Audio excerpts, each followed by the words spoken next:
пайгамбарлардын баардыгы алып келген нерсе бул дин аманат. Аманатты алар бизге өткөзүп берген үммөткө.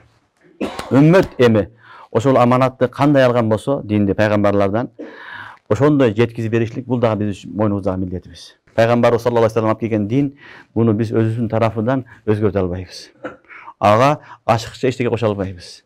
Аны кемите албайбыз. Al-yawma akmaltu lakum dinakum wa atmamtu alaykum ni'mati wa raditu lakum al-islam dinan deydi Allah Taala. Men dindi толук кылып бердим.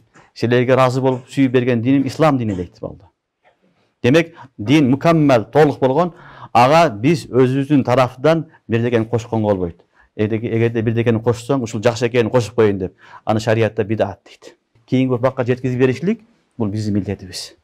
Ошон үчүн пайгамбарлар бардыгы инни лакум расулун амин.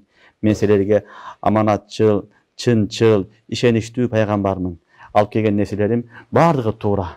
Мен өзүм тарафтан кошкон да жокмун, кемиткен да жокмун. Алла Таалам кандай буйрук берсе, ошону алып келдим деди. Демек, дин аманат. Дин аманат, дүйнөдө аманат. Бирөө сага дүйнөдө бир аманат берген болсо, беришиң керек. Аллахтын акысын беришиң керек. Пайгамбардын акысын беришиң керек, саллаллаху алейхи вассалам. Ата-эненин акысын беришиң керек. Бир туугандын акысын беришиң керек. Устаздын акысын беришиң керек. Устаздар талабалардын акысын бериш керек. Элдин акысын бүт бардыгын бериш керек. Ислам ушуга бүктөйт. Ошол эле учурда дин жагыда дагы келген динди талабаларга, элге туура жеткизиш керек. Туура, так, таза. Кошумчасы болбосун, алымчасы болбосун, кемиткен болбосун. Дин кандай келсе, ошондой жеткизишлик бул дагы уламалардын милдети. Уламалардын боюндагы бир фарзы. Дин аманат. Ушун үчүн пайгамбарлар айттылар: "Инни лакум расулун амин."